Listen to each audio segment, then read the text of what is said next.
Hello everyone, welcome to Sri Bala వంటలు.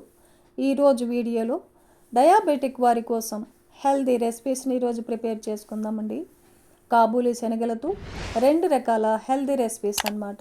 Rice కానీ అటుకులు కానీ కుకింగ్ సోడా కూడా లేకుండా స్పెషల్ రెసిపీస్ని ఈరోజు మనము ప్రిపేర్ చేసుకుందాం. ఈ హెల్దీ రెసిపీస్ని మార్నింగ్ బ్రేక్ఫాస్ట్ టైంలో కానీ నైట్ డిన్నర్ టైంలో కూడా తీసుకోవచ్చు. ఈ టేస్టీ రెసిపీస్కి కాంబినేషన్గా ఒక కమ్మనైన చట్నీని కూడా ప్రిపేర్ చేసుకుందాం. మరి ఇప్పుడు లేట్ చేయకుండా ప్రాసెస్లోకి వెళ్ళిపోదాం. ఒక గిన్నె పెట్టేసుకొని 1 గ్లాసు కాబూలీ శనగలు వేస్తున్నాను. మునిగేంత వరకు వాటర్ను వేసేసుకొని 8 గంటల పాటు నానబెట్టుకోవాలి. అదే గ్లాస్తో 1 గ్లాసు మినపగుళ్ళను వేసేసుకొని వేరొక గిన్నెలో 1/2 టేబుల్ స్పూన్ మెంతులను కూడా వేసేసుకొని ఒకసారి శుభ్రంగా కడిగేసి డ్రింకింగ్ వాటర్ వేసి 4 గంటల పాటు నానబెట్టుకుందాం. 8 గంటల తర్వాత మూత తీసి చూసామంటే చూడండి, కాబూలీ శనగలు చాలా బాగా నానిపోయాయి కదా. అలాగే 4 గంటలకంతా మినపగుళ్ళు కూడా మనకు బాగా నానిపోయాయి. ఇప్పుడు ఒక మిక్సీ జార్ పెట్టేసుకొని కాబూలీ శనగల్లో ఉన్న వాటర్ని సపరేట్గా వంపేసి కాబూలీ శనగల్ని వేసేసుకుందాం. అలాగే నానబెట్టుకున్న మినపగుళ్ళలో ఉన్న వాటర్ని కూడా సపరేట్గా వంపేసుకొని మినపగుళ్ళను వేసేసుకొని మినపగుళ్ళు నానబెట్టుకున్న వాటర్ని కొద్ది కొద్దిగా వేసుకుంటూ మిక్సీ పట్టేసుకోవాలి.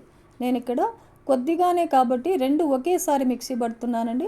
క్వాంటిటీ ఎక్కువగా ఉన్నప్పుడు మినపగుళ్ళు సపరేట్గా కాబూలీ శనగల్ని సపరేట్గా మిక్సీ పట్టేసుకొని తర్వాత కలిపేసుకోవచ్చు.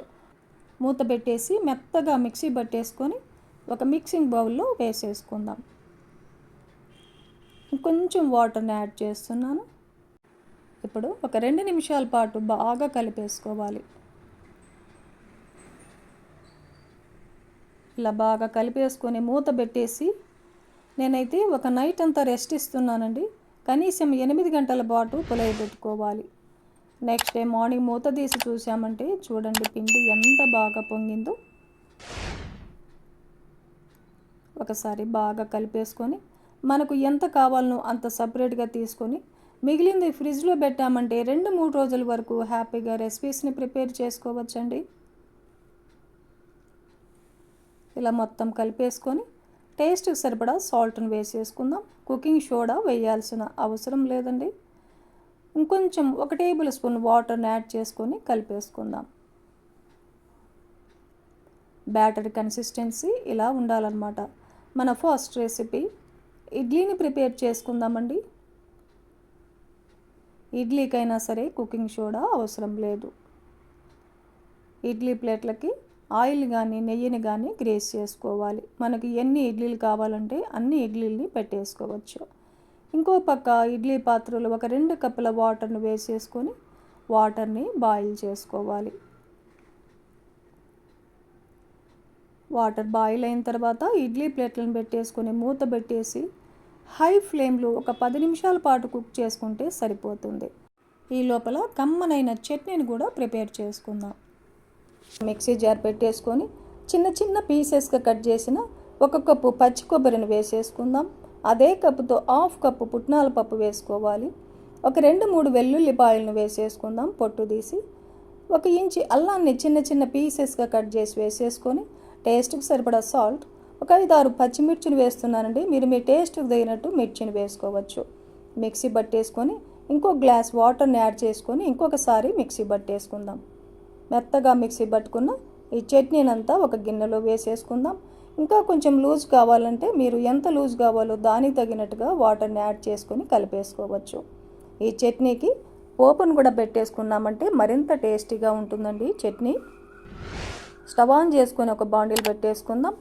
1 టేబుల్ స్పూన్ ఆయిల్ వేసేసుకొని ఆయిల్ హీట్ ఎక్కిన తర్వాత ఒక 1/2 టేబుల్ స్పూన్ ఆవాలు, 1/2 టేబుల్ స్పూన్ జీలకర్ర, 1/2 టేబుల్ స్పూన్ మినపగుళ్ళు, ఒక 2-3 ఎండుమిర్చిని తుంచేసి అలా వేసేసుకొని కొద్దిగా ఫ్రెష్ కరివేపాకును కూడా వేసేసుకొని వేయించేసుకుందాం. ఈ పోపు అంతా బాగా వేగిన తర్వాత చట్నీలో కలిపేసుకున్నామంటే కమ్మనైన పచ్చి కొబ్బరి పుట్నాల చట్నీ రెడీ అయిపోతుంది. ఈ చట్నీ ఏ టిఫిన్కైనా కూడా చాలా చాలా బాగుంటుందండి. ఈ లోపల మనకు ఇడ్లీ కూడా రెడీ అయిపోయింది. 10 నిమిషాల తర్వాత మూత తీసి వెంటనే ఇడ్లీని ప్లేట్లో తీసుకోకుండా ఒక 2 నిమిషాల పాటు అలా రెస్ట్ ఇచ్చేసి తీసామంటే ప్లేట్లకు అంటుకోకుండా చాలా బాగా వస్తుందండి. సాఫ్ట్గా టేస్టీగా ఈ ఇడ్లీ రెసిపీ చాలా చాలా బాగుంటుందండి. ఇప్పుడు మనం ప్రిపేర్ చేసుకున్న చట్నీ కాంబినేషన్తో సూపర్గా ఉంటుందన్నమాట. మార్నింగ్ బ్రేక్ఫాస్ట్ టైంలో కానీ నైట్ డిన్నర్ టైంలో కూడా ఈ హెల్దీ ఇడ్లీ రెసిపీని డయాబెటిక్ వారు హ్యాపీగా తీసుకోవచ్చు. సేమ్ బ్యాటర్తో కమ్మనైన ఆనియన్ దోశను కూడా ఇప్పుడు వేసేసుకుందాం. స్టవ్ ఆన్ చేసుకొని దోశ ప్యాన్ పెట్టేసుకొని వాటిని స్ప్రింకిల్ చేసి టిష్యూ పేపర్తో తుడిచేసుకోవాలి. స్టవ్ని లో ఫ్లేమ్లో పెట్టేసుకొని దోశ బ్యాటర్ని వేసేసుకుందాం.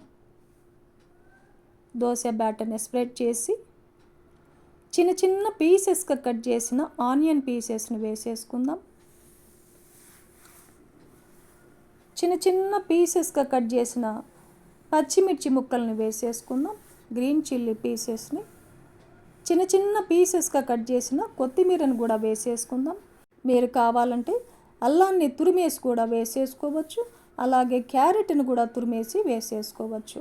ఇప్పుడు పుట్నాల పప్పు కారం పొడిని స్ప్రింకిల్ చేస్తున్నాను. గన్ పౌడర్ అంటారు కదండి, చిట్లం పొడి కూడా అని అంటుంటారు కొన్ని ఏరియాల్లో. ఇలా పుట్నాల పప్పు కారం పొడిని దోశ మీదంతా స్ప్రింకిల్ చేసుకొని 1 టేబుల్ స్పూన్ ఆయిల్ కానీ నెయ్యిని కానీ వేసేసుకోవాలి. మూత పెట్టేసి మీడియం ఫ్లేమ్లో ఒక 2-3 నిమిషాల పాటు దోశని వేయించుకోవాలి. 2-3 నిమిషాల తర్వాత మూత తీసి చూసామంటే చూడండి, దోశ కింద వైపు ఎర్రగా ఎంత బాగా వేగిందో. దోశని రెండో వైపు తిప్పి కాల్చాల్సిన అవసరం లేదు, ఎందుకంటే మూత పెట్టేసి మీడియం ఫ్లేమ్లో దోశని కుక్ చేసుకున్నాం కదా. ఇప్పుడు ఈ దోశని ఇలా ప్లేట్లోకి తీసుకొని ఇలాగే మనకు ఎన్ని కావాలంటే అన్ని కమ్మనైన ఆనియన్ దోశ రెసిపీస్ని ప్రిపేర్ చేసుకోవచ్చు. మన ఛానల్లో రైస్ కానీ అటుకులు కానీ కుకింగ్ సోడా కూడా లేకుండా చాలా రకాల హెల్దీ రెసిపీస్ ఉన్నాయండి. మీరు ఒకసారి చెక్ చేయండి. ఈ ప్రాసెస్లో ఈ హెల్దీ అండ్ టేస్టీ రెసిపీస్ని మీరు కూడా ఇంట్లో ప్రిపేర్ చేసి ఫ్యామిలీతో టేస్ట్ చేయండి. ఈ వీడియో నచ్చితే లైక్ చేయండి, షేర్ చేయండి, సబ్స్క్రైబ్ చేయండి. థ్యాంక్ యూ అండి. Thanks for watching.